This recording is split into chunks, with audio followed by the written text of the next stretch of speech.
वैसे मिलती कन्नड़ा कन्नड़ा। यही कारण है पहलगाम में जो हुआ है ना, यही कारण है जो कर रहे हो यहाँ पे जो किया था ना अभी। ये देखो तो कौन सामने खड़ा है। I love कन्नडिगास। आई तो जैसे आपने वीडियो में देखा कि सोनू निगम जो है वो कर्नाटक के बैंगलोर में अपना कहीं स्टेज शो कर रहे होते हैं। तो जब वो स्टेज शो कर रहे होते हैं, अपनी परफॉर्मेंस कर रहे होते हैं, तो उसी बीच ऑडियंस से आवाज आने लगती है कि कन्नड़ा में गाइए। तो इस बात पे सोनू निगम थोड़ा नाराज हो जाते हैं और वो कहते हैं कि यही जो रीजंस हैं, इसी की वजह से पहलगाम अटैक हुए हैं। तो यहाँ पे सोनू निगम जो है वो अपना पॉइंट ऑफ व्यू रखते हैं कि भाई उन्हें ऐसा लगता होगा कि भाई जैसे कि हम जो है वो स्टेट्स पे बटे हुए हैं या फिर नॉर्थ साउथ करते रहते हैं, तमिल, तेलुगु, हिंदी, मलयालम ऐसी लैंग्वेजेस पे लड़ते रहते हैं और अदर कंट्रीज के जो लोग हैं वो धर्म पूछ के गोली मार देते हैं।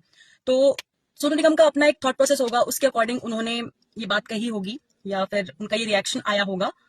तो इस वाकये के बाद जो है वहां के जो कुछ सिटीजन्स हैं उन्होंने सोनू निगम पे पुलिस स्टेशन में जाके एफआईआर दर्ज करा दी।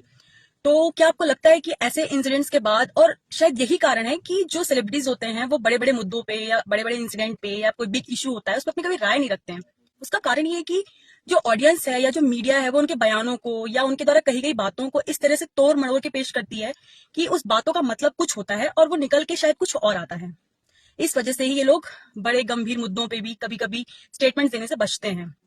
और फिर अब जैसे ऐसा ये इंसिडेंट हुआ है तो जाहिर है कि आगे से शायद सोनू निगम भी ऐसे कोई भी बात बोलने से पहले 100 बार सोचेंगे। बट हमारा क्या दायित्व बनता है कि हम एज अ ऑडियंस अगर ऐसी कोई चीजें हमारे सामने आती हैं तो हम, जैसे कि सोनू निगम का ये कोई इंटेंशन नहीं होगा कि वो कन्नड़ा पीपल्स को या फिर उनकी जो लैंग्वेज है या उनकी जो मातृभाषा है वो उसको डिफेम करें, बट या फिर उनके सेंटिमेंट्स को हर्ट करें।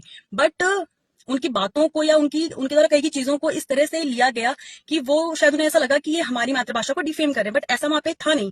तो ये एज अ ऑडियंस हमारा दायित्व बनता है कि हम इन चीजों को इस तरह से लें कि जिस तरह से वो कहना चाह रहे हैं, जो वो हमें समझाना चाह रहे हैं हम वो समझे, ना